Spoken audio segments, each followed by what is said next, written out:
साथ पढ़ना।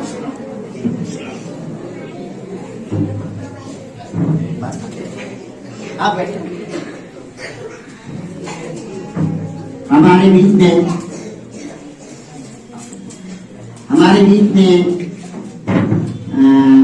श्री राहुल दीक्षित जी, राहुल दीक्षित टाइम्स पर हमारे बीच में पढ़ा रहे हैं। उनका विद्यालय परिवार बहुत हार्दिक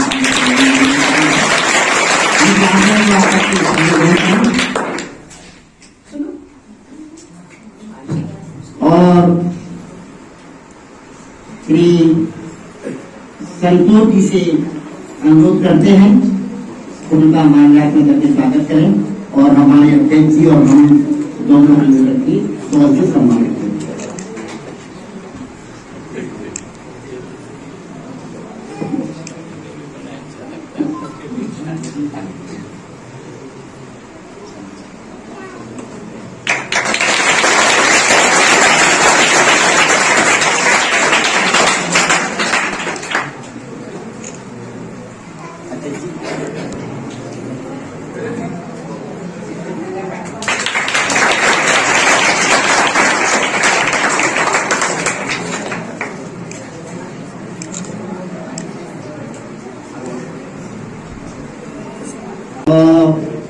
इससे पहले का फिल्म प्रारंभ हो, हम चाहते हैं कि श्री राहुल दीक्षित अपने कुछ विचार व्यक्त करें।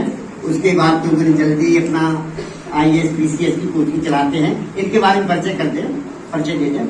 श्री राहुल दीक्षित जी आईनगर में बहुत अच्छी IAS PCS की कोचिंग चलती है।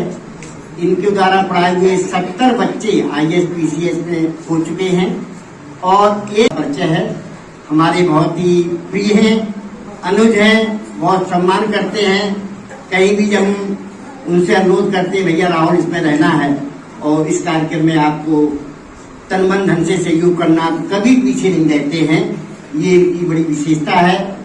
भगवान ने जैसा इनका नाम है वैसे ही बहुत ही उत्साही है और इतने बच्चों का भविष्य बना दिया है। ये बच्चे इनके यहाँ IAS की तैयारी कर रहे हैं, उनके साथ में आए हैं। बहुत बड़ी विशेषता है श्री राहुल दीक्षित जी की। हम उनका बहुत बहुत हार्दिक स्वागत करते हैं और उनसे अनुरोध करते हैं कि बाल दिवस के इस अवसर पर हमारे बच्चों को कुछ समय दें, क्योंकि अभी इन्हें कोचिंग में भी जाना है। शाम के 3 बजे कार्यक्रम में इन्हें दीप प्रज्वलन करना है, शाम के चैनल वाले कार्यक्रम में।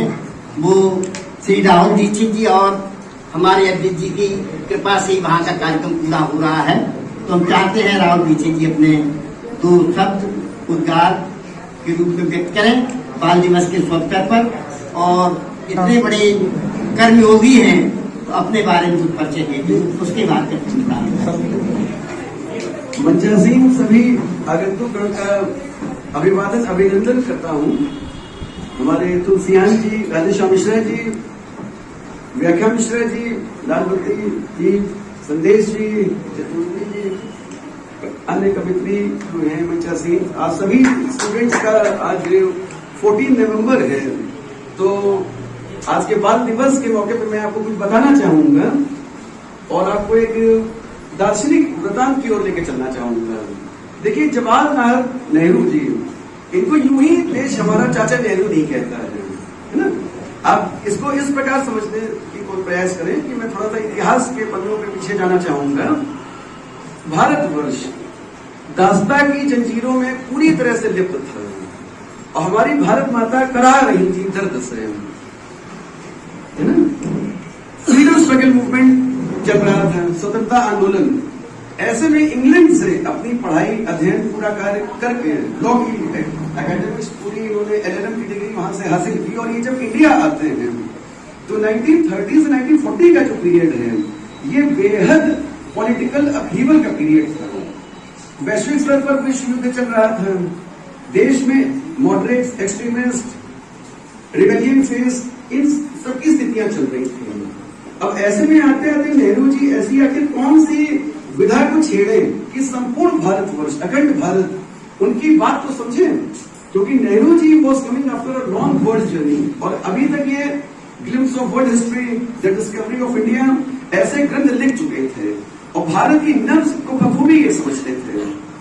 ये भारत आते हैं और भारत आने के बाद आप ये समझिए कि पूरे भारतवर्ष में शायद ही ऐसा कोई राजनेता होगा कि अपने जीवन काल में, आज ही के दिन 14 नवंबर 1889 में प्रयागराज में जन्म होता है और 1964 में इनकी मृत्यु होती है। इस जीवन काल में 3,500 दिवस के ऊपर ये जेल में रहे और इतना संघर्ष इन्होंने जीवन में देखा। और जेल में रहते हुए आप ही पुतलियों को मैं देख रहा हूं, आप ही की उम्र की इनकी बेटी इंदिरा गांधी जी थी और letters from father to a daughter, ये जो पत्र लिखते थे वो पत्र जब इंदिरा गांधी के पास पहुंचते थे तो वो महात्मा गांधी के पास पत्र लेके पहुंचती थी।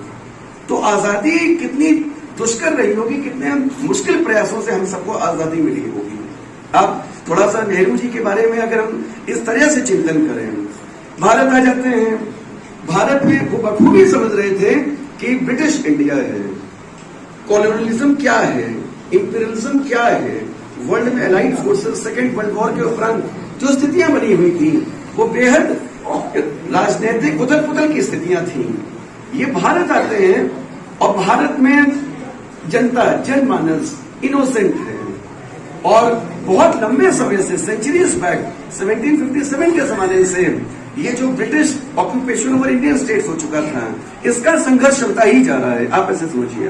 और इस संघर्ष के दौरान जवाहरलाल नेहरू जी अक्सर ग्रामीण परिवेश में, कस्बों में, शहर में यातायात का साधन नहीं है, दूर संचार है नहीं, ऐसे में जब जनमानस का आह्वान करते थे नेहरू जी, तो नेहरू जी लोगों को कैसे जोड़ें। आज भी भारत माता उतना ही चरितार्थ है जितना उस जमाने में चरितार्थ थी। तो नेहरू जी लोगों से, जनमानस से पूछते थे कि आप लोग मेरे भाई बंधु भारत माता की जय, भारत माता की जय नारे लगाते हैं, ये भारत माता कौन है, कौन है ये भारत माता? हमारे कृष्ण व्याख्यान आदरणीय श्रद्धेय व्याख्या मिश्रा जी हम सबके बीच में, आप सबको बहुत अभिनंदन, बहुत अभिवादन। आज पहली बार आपसे भेंट हो रही है मिश्रा जी से, तो आपकी शान में इतने कसीदे हमने सुने हैं जी। उन्होंने कहा था आप जब आएंगे तो स्वयं देखेंगे, मैं कुछ नहीं कहूंगा, तो मैं देख के वाकई कृतज्ञ हुआ जी। अपने बात को मैं अपने आगे बढ़ाना चाहूंगा। तो नेहरू जी जनमानस से पूछते थे कि after all who is this Bharat माता to whom you give Clarion calls, इतने आप बातें करते हैं। नेहरू जी ने बताया कि अखंड भारत, भारत का पत्ता पत्ता, हर एक पुरुष, नदी, पर्वत, पठार, तालाब, पशु, पक्षी, ये सब मिलके भारत माता बनते हैं। नेहरू जी ने यहाँ की जनमानस को समझाने का प्रयास किया कि ये किसके विरुद्ध लड़ाई आपकी है। द्वितीय विश्व युद्ध हो चुका था, लाइट फोर्सेस, पावर ब्लॉक्स बन चुके थे, Russia, Germany, France, they were totally involve into second world war activities, और इंडिया बट ऑब्वियस दास्ता की जंजीरों में है। नेहरू जी जनमानस को समझाने का प्रयास करते हैं, हमारे आप जैसे लोगों को किससे लड़ रहे हो, हमें सबसे पहले अपने ही समाज के बीच व्याप्त कमियां, दोषों से सबसे पहले अपने आप को उबारना होगा। तमाम जातिगत समीकरण जो थे, तमाम जो दास्तां थी, इस बीच आप देखेंगे दादा भाई नौरोजी ने poverty and un-British rule in India पुस्तक का विमोचन किया था। Poverty and un-British rule, un-British अर्थात ब्रिटिशर्स अगर है ही नहीं, तो अगर ब्रिटिशर्स नहीं है तो क्या भारत एक धनाढ्य देश होता उस समय, तो भी भारत की वैसी ही स्थिति होती है। आप समझ रहे इस बात को? तो इस प्रकार नेहरू जी ने एक भारत माता का आह्वान करके पूरे भारत को, प्रत्येक जातियों में एक सामाजिक सुधार कार्यक्रम का जो बिगुल फूका है, और श्रीमती इंदिरा गांधी, महात्मा गांधी, सरदार वल्लभ भाई पटेल, इन सबके प्रयास से भारत लगातार आगे बढ़ता चलता चला गया है। 1930 से 1940 का जो बीच का है, सेंट्रल असेंबली कांग्रेस इलेक्शंस जीत चुकी थी। 1885 में कांग्रेस का गठन हो चुका था। 1936 और 37 में जवाहरलाल नेहरू जी आईएनसी के अध्यक्ष बनते हैं। संपूर्ण अवसर इनके पास हैं कि किस प्रकार देश को अखंडता में बांटा जा सके, और आजादी के इतने वर्ष आज पूर्ण हो चुके हैं। आज उन्हीं हमारे राजनेताओं की देन है जो आज हम यहाँ खुली हवा में सांस ले पा रहे हैं। इसलिए जो भारत माता का चरितार्थ स्वरूप नेहरू जी ने दिखाने का प्रयास किया था, आइए उनको याद करते हुए एक बार फिर से हम बुलंद आवाज में नारा लगाएं, भारत माता की, भारत माता की, भारत माता की जय हिंद, जय भारत। बहुत सुंदर। हमारे श्री बाल दिवस के इस अवसर पर पंडित जवाहरलाल नेहरू जी के बारे में विस्तार से बताया।